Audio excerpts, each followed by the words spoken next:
આજ સંતો બરાબરના વર્યા છે.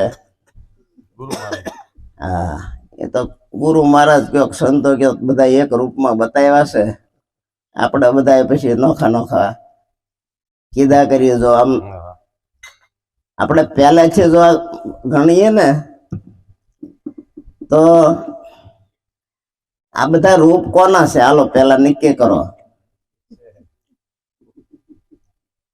એક જ છે, પણ એક છે એટલે શિવ સ્વરૂપ છે બધા. આ તો જીવ સ્વરૂપ હતા અને આપણે ગુરુ શરણે ગયા એટલે આપણે બધાને શિવ સ્વરૂપ બનાવી દીધા છે. હવે આ વસ્તુ પછી આપણને યાદ નથી, ભૂલાઈ જાય છે. વાંધો ક્યાં આવ્યો છે? હવે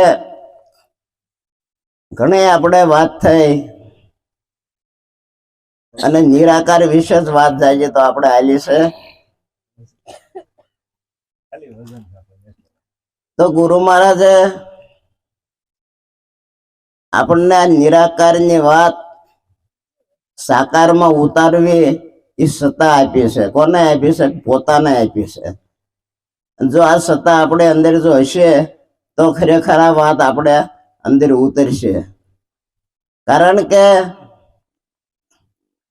જે ગુરુ મહારાજે આપણને વચનને બંધાણા છે અને આપણને જે શાન કરીએ છે, જો શાનમાં આપણે ભાન થઈ જાય તો આમાં ક્યાં કાંઈ કરવા પણ રહે એવું છે. આ કરવા પડું કાંઈ મારે ન રહ્યું. 14 ભુવન મારા નામે લખાયા. આ તો 14 ભુવન આપણા નામે લખાવી દીધા છે. પણ આપણે કારણ કે હજી સમજણ આપણામાં ધીમે ધીમે આવે એટલે આપણે બધું કરવા પણ રહેશે ખરેખર. નકર આપણને જે જ્ઞાન મળ્યું છે એ જ્ઞાન ઉપર જો આપણી સુરતા રહી જાય તો ખરેખર આ તરત જ્ઞાન થઈ જાય એવું છે. આમાં કઈ વાર લાગે એવું નથી. પણ થાય છે કેવું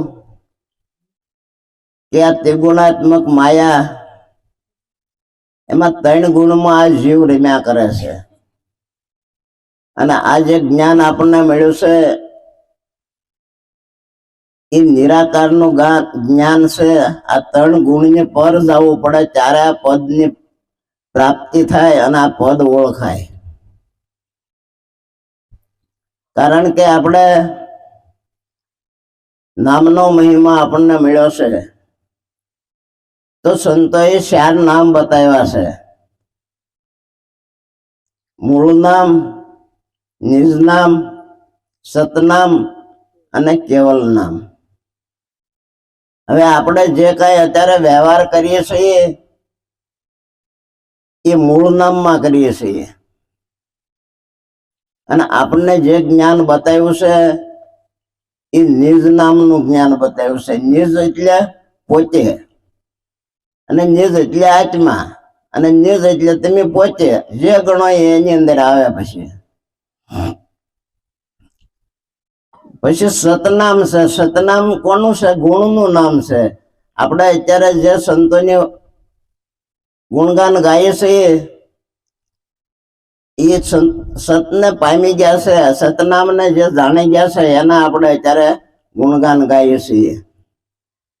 અને કેવલ નામ ચોખ્ખું નામ છે કે જે કોઈ જે આવતું પણ નથી અને જાતું પણ નથી. આવું જે પદ છે એને કેવલ કીધું છે. તો ખરેખર આમાં કોઈ આવતું નથી અને કોઈ જાતું નથી. આવું આપણને જ્ઞાન ગુરુ મહારાજે બતાવ્યું છે. છતાં પણ આપણને એમ થાય છે કે આપણે જઈએ છીએ ને આપણે આવીએ છીએ. આપણે જઈએ એવા છીએ? આપણે ક્યાંય ગયા થા? આપણે આવ્યા છીએ? આપણે ક્યાંય ગયા નથી અને આપણે ક્યાંય આવવાના નથી. સહી જ છે. એટલે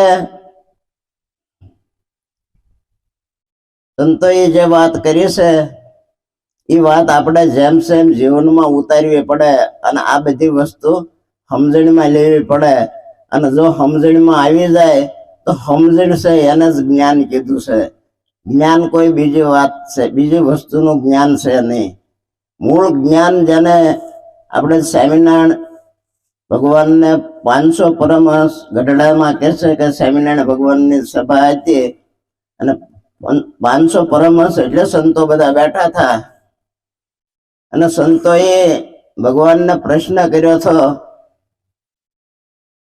કે ભાઈ જ્ઞાની કોણ અને અજ્ઞાની કોણ?